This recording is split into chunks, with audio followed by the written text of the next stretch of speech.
Good morning students. आज हम science में 12 चैप्टर बल तथा गति के नियम में न्यूटन के गति के नियम पढ़ेंगे। न्यूटन के गति के नियम, Newton's laws of motion. Newton ने गति विषयक 3 नियमों का प्रतिपादन किया। न्यूटन ने गति से संबंधित 3 नियम दिए। नंबर फर्स्ट, न्यूटन का गति विषयक प्रथम नियम, Newton's first law of motion. गति के प्रथम नियम के अनुसार यदि कोई वस्तु अपनी स्थिर अवस्था में है या सरल रेखा में एक समान गति की अवस्था में है तो वह उसी अवस्था में बनी रहती है जब तक कि उस पर बाहर से कोई बल ना लगाया जाए। यह नियम जड़त्व का नियम या गैलीलियो का नियम भी कहलाता है। न्यूटन के प्रथम नियम के अनुसार यदि कोई वस्तु विराम अवस्था में है या रुकी हुई है या कोई वस्तु गति अवस्था में है यानी गतिशील है तो वह उसी अवस्था में बनी रहती है जब तक कि उस पर हम कोई बाहर से बल ना लगाएं। इस नियम को हम जड़त्व का नियम भी कहते हैं और न्यूटन के गति विषयक प्रथम नियम को हम गैलीलियो का नियम कहते हैं। इसके हम अपने व्यवहारिक उदाहरण देखते हैं, जैसे कि मेज पर रखी कोई पुस्तक, कोई बुक विराम अवस्था में ही रहती है जब तक कि हम उस पर बाहर से कोई बल ना लगाएं। इसी प्रकार धरती पर कोई गेंद गति कर रही है तो वह गति अवस्था में ही बनी रहेगी जब तक कि हम उस पर कोई बाहर से बल ना लगाएं। सेकंड, न्यूटन का गति विषयक द्वितीय नियम, Newton's second law of motion.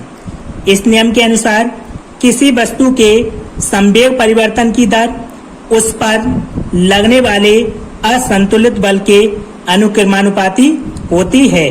यह परिवर्तन बल की दिशा में ही होता है। न्यूटन के द्वितीय नियम के अनुसार किसी वस्तु के संवेग परिवर्तन की दर उस पर लगने वाले असंतुलित बल के समानुपाती होती है और यह जो संवेग में परिवर्तन होता है वह बल की दिशा में ही होता है, अर्थात F proportional to delta P upon delta T। जहां F असंतुलित बल है, डेल P संवेग है जबकि डेल T समय है, तो del P upon del T संवेग परिवर्तन की दर।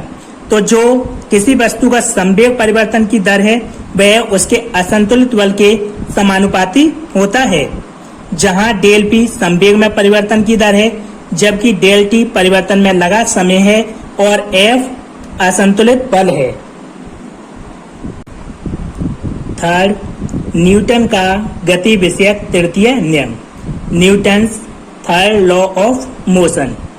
इस नियम के अनुसार जब एक वस्तु दूसरी वस्तु पर बल लगाती है तब दूसरी वस्तु भी पहली वस्तु पर उतना ही बल विपरीत दिशा में लगाती है, अर्थात प्रत्येक क्रिया की एक समान व विपरीत दिशा में प्रतिक्रिया होती है। इसे क्रिया प्रतिक्रिया का नियम भी कहते हैं। न्यूटन के तृतीय नियम के अनुसार जब एक वस्तु दूसरी वस्तु पर बल लगाती है तो दूसरी वस्तु भी पहली वस्तु पर उतना ही बल विपरीत दिशा में लगाती है, अर्थात जो प्रत्येक क्रिया की एक समान व विपरीत दिशा में प्रतिक्रिया होती है, इसलिए इस नियम को हम क्रिया प्रतिक्रिया का नियम भी कहते हैं।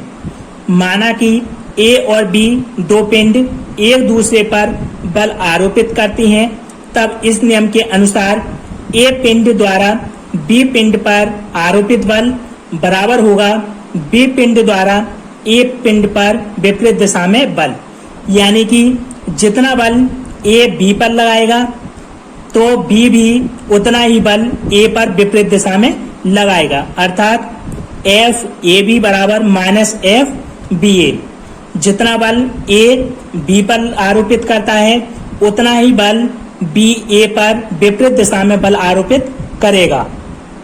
इस नियम के उदाहरण हैं, जैसे बंदूक से गोली चलाने पर बंदूक का पीछे हटना।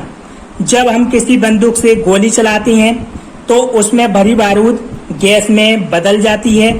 इस कारण गोली तीव्र गति से बंदूक से बाहर निकलती है। यह गोली भी बंदूक पर विपरीत दिशा में समान प्रतिक्रिया बल लाती है।